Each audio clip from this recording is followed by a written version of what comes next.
Under Mering Dam, where the U6 trains once rattled before the line was rerouted, a rust-flecked service door hides behind stacked crates of Clubmate bottles.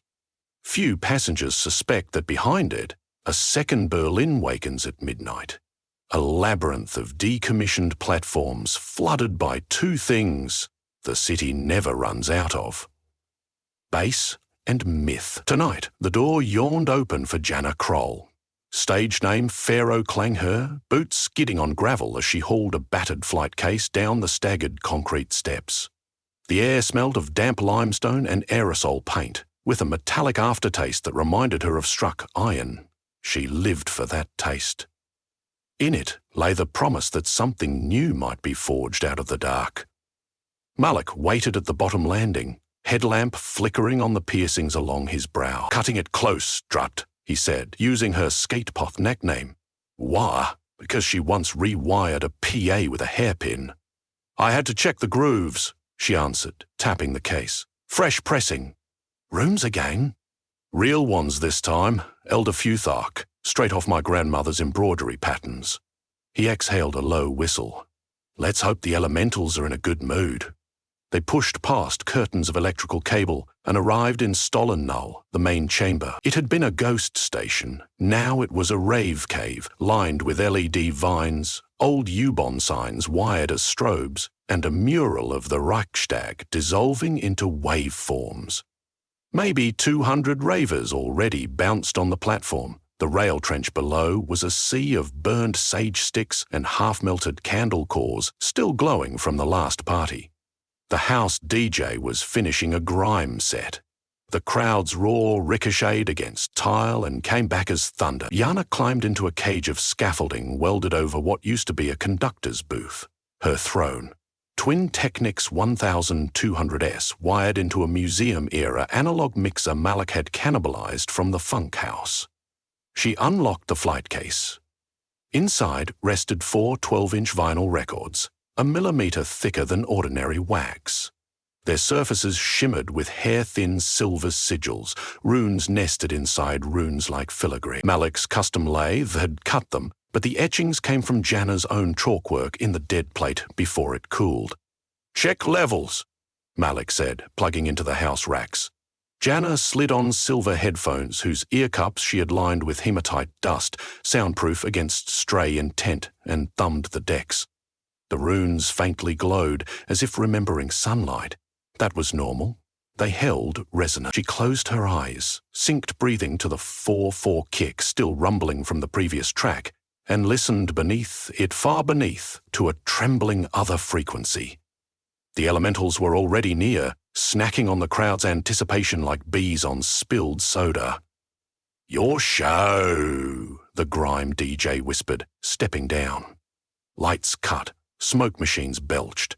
The station's arched ceiling vanished into fog, while a single ultraviolet beam ignited the runes into violet circuitry. Jana lowered needle to wax. Not a beat, but a cavernous intake of breath, as if the station itself filled lungs it had never owned.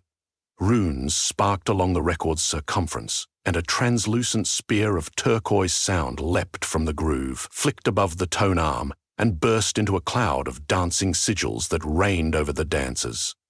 When the spear struck their chests, bodies convulsed with giddy shock. Teeth flashed. Arms rose. Jana cross-faded into a sub-bass drone tuned to 33.3 Hz, a frequency she called Earthbone. In response, figures of living reverb crawled out of the speaker's stacks, limbs made of concentric rings, torsos like stacked vinyl. They strutted along the railed trench, stepping through light puddles that splashed neon ink. Every time the crowd screamed, the elementals fattened, feeding on the roar, returning the gift as more volume. A feedback loop of bliss. She rode that loop, cutting mids, twisting highs until cymbal splinters rained. Then came the drop, a rune gate of syncopated percussion goatskin hand drums and metallic clangs from faraway blacksmiths spliced over glitch hop. The elementals multiplied, identities shaped by each timbre. Chimes birthed hummingbirds of bell tone. Kick drums birthed squat ogres of compressed thud. The station transformed into a mythological bestiary of noise, cavorting among mortals who had come only to sweat and forget rent. An hour deep, sweat dripped from the ceiling in indoor rainfall. Jana swapped to her second Rune record, Schallfeuer, Sound Fire, cut at 45 RPM. Faster, hungrier. It started with silence, a heartbeat of 0, then detonated in a wail of harmonic feedback sculpted into melody. The crowd lost language, mouths forming shapes no syntax could hold. Jana felt the elementals nudge her mind, requesting more. Not greedily, more like children wanting to swing higher. She obliged, stacking 2 cues for a double drop, fingers poised over the fader. That was when the lights died. Not the planned blackout. The mixer needles collapsed to limp 0. Smoke dispersed, leaving only stale concrete odor and confused murmurs. In the abruptly mortal darkness, the present absence of decibels felt like plummeting from a skyscraper. Jana's ears rang. It wasn't feedback. It was the afterimage of volume. She reached for her phone light, but a hand clasped her wrist. Malek's whisper. Don't. They see light. Who? Lautlausen, he said. The voiceless. An urban legend, Jana had always thought. A Luddite cult that hunted buskers and smashed boomboxes. But Malek's tone was carved from granite. Footsteps scuffed gravel below. Then a second sound. The muffled gasp of a sound elemental slowly asphyxiating. Elementals could not exist in silence. They were the vibration. Without music, they shriveled. Jana risked peering over the booth. Phone screens from ravers provided dim islets. Within them, she saw figures moving upstream against the crowd, tall, hooded, clothed in patchwork anechoic foam. No surfaces to reflect sound. Even their boots had felt soles. They glided rather than walked. One extended a rod tipped with a black crystal tuning fork. He struck it against rail steel. The fork produced no audible note, but Jana felt pressure inside her skull, like a finger pushing the eardrum. Around the rod lights dimmed further, as though brightness itself was a kind of resonance they could dampen. A dodecahedron of trapped luminescence hung at the rod's end. Inside, a tiny elemental one of the chime birds flapped noiselessly, losing resolution until its outline faded. Rage flared in Jana's chest. They weren't just poachers, they were executioners. She slid a Rune vinyl into her messenger bag, slung it cross-body and hopped down. Malik followed, brandishing a dynamics processor like a mace. Both of them switched off their headlamps, trusting memory of the tunnels. Generators upstairs, Malik murmured. They cut the main, plus the battery arrays. I can play without power, Jana said. Mechanical. You brought the hand crank, Dick. Always.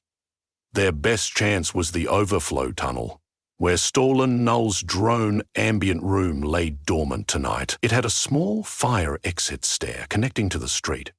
More important, its acoustics formed a parabolic whispering gallery, sensitive enough that a single acoustic gramophone could saturate the passage. If she could feed even a trickle of sound to the elementals, they might rally, fight, or at least survive. They moved through side corridors, avoiding glow of phone screens now corralled by the cultists. Every so often, they heard a soft implosion, the death of another elemental, and the hush that followed, heavier than grief. At a junction painted with arrows for exit and strom, Jana stopped. A lesser elemental, no larger than a cat, drifted toward her. A chunk of bass gnarled into humanoid shape, but it flickered like low battery. She extended a palm, humming a fundamental pitch.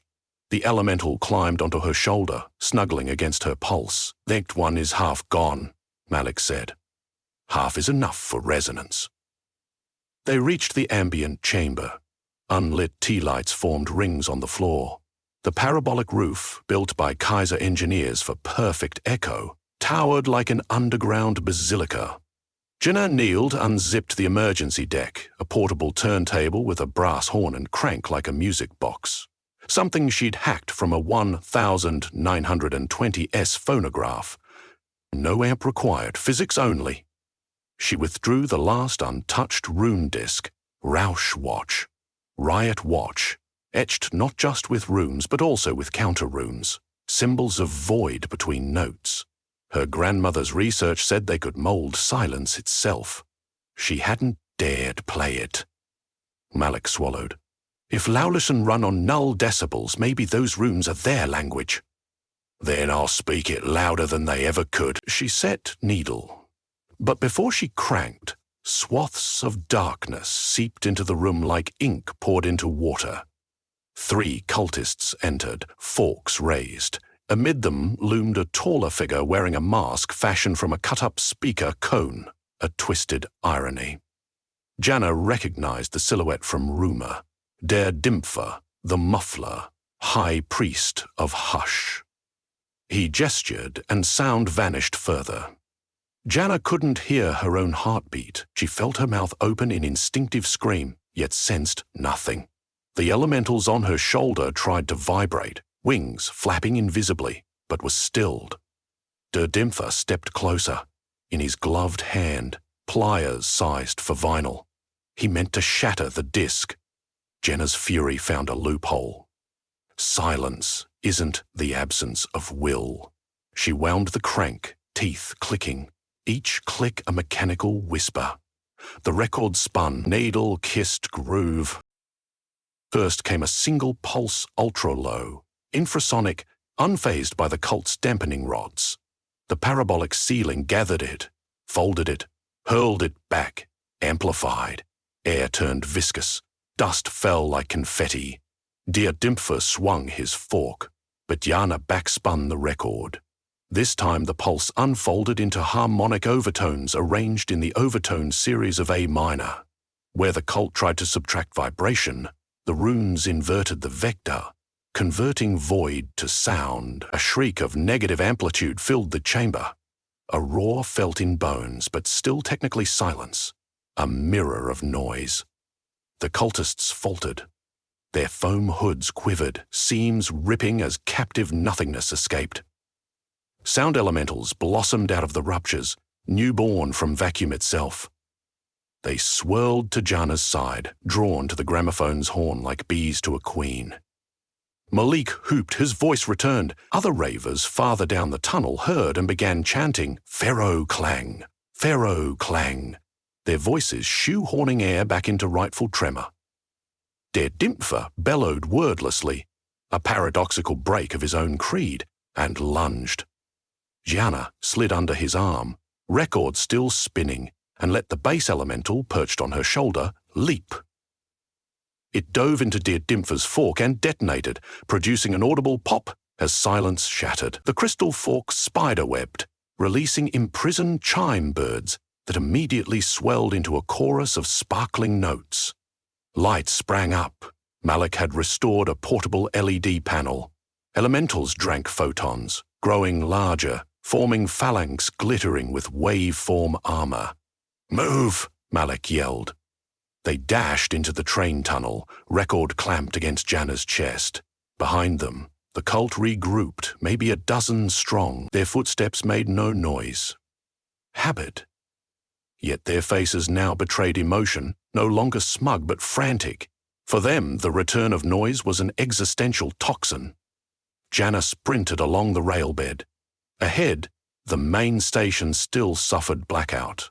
But the crowd's mutter carried, a rolling tremor ready to erupt if given cause.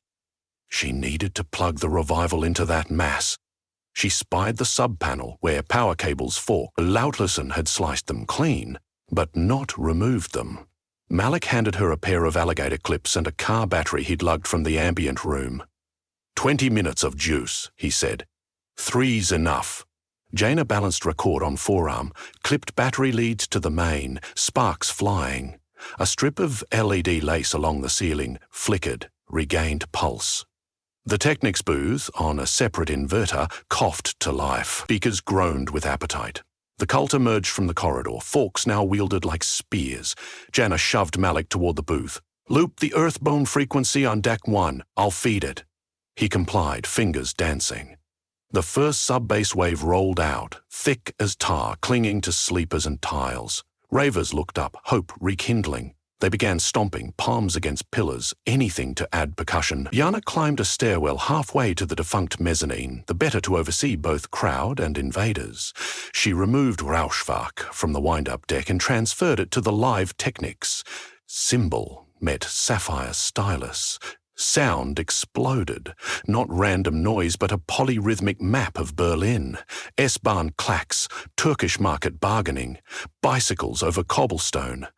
The Berghain coat-check stamp, every street sound Jana ever sampled, layered into orchestral frenzy. The elementals recognized the city's own memory and roared like returning citizens. Sheets of phosphorescent harmony swept the concourse, interlocking into armored shapes. A colossal bear of brass and kick drum, a dragon stitched from distortion guitar and break squeal. They charged the cultists. Forks could mute small sprites. They were toothpicks against these titans. Der Dimpfer raised both arms, attempting a wide-band nullification. The bear roared, a sonic boom that rattled bolts loose overhead. The roof coughed dust, tiles fractured. Dimpfer stagged, mask splitting at seam, exposing his face gaunt, lips sewn with silver wire. He screamed, but made no sound. All his life's silence turned against him now, draining language. Jana cut highs, drove lows. The groove's runes glowed bright orange, nearing meltdown. She risked burnt stylus, but the moment required X. The bear body-slammed Diempfer into the wall. His foam cloak absorbed impact, but could not silence the public cheer that soared, the first note of rebellion. Cultists fled. Their hoods and forks clattered, finally making ordinary noise. The elementals chased only so far, then returned, crowd surfing on raised arms. When last fork fell, Jana let the track spin out. She lifted needle. A hush settled, but a natural hush. Breathing, crackling with possibility. Someone shouted, "Sucker babe!" Encore! Laughter rippled. People hugged, cried, high-fived, sprites hovering like soap bubbles refusing to pop. Generators up front hummed back online. Malik must have rewired. He climbed the booth, sweat painting constellations on his shirt. "You've fried Channel 2, he said. "Worth it?" Jenna looked over stolen nullovers, the kaleidoscope of ravers and newly liberated elementals perched on signs, overhead cables, shoulders of dancers. "We declared independence from oblivion," she said. "That's worth a mixer." Malik grinned. "What now?" "Lutosin will regroup. They'll bring bigger forks." Jana put her finger on the still spinning platter, feeling it cool. "Then we press louder records." She thumbed the talkback mic, broadcast to every soul in the chamber. "Berlin," she began, voice small compared to what had passed, yet resonant. They wanted silence. "Let's give them something impossible to mute." She dropped an old-school breakbeat from her childhood, a sample of her mother singing lullabies in Plattdeutsch over drum breaks, recorded under a bridge in Kreuzberg, and let it rip. Elementals cheered like brass sections discovering jazz. Dancers surged, a tide of euphoria. Jana lifted her eyes to the smoke-scarred ceiling. Through a cracked tile, she saw a pinprick of night sky. Maybe a single star. Maybe the analog memory of one. Its faint light fell on her rune-etched vinyl, and the grooves caught it, holding it like a whisper waiting to be turned up. She felt the city listening. The spree, the furnished Turm needle, the memories encoded in brick and rebar. All vibrated in sympathy. And deep in the tunnels where the last echoes of tonight's battle drifted, she sensed new elementals being born from dripping water, from distant traffic, from hearts beating stories they hadn't yet told. Veroclang cranked volume. The night wasn't over. The night, in fact, was finally wide awake.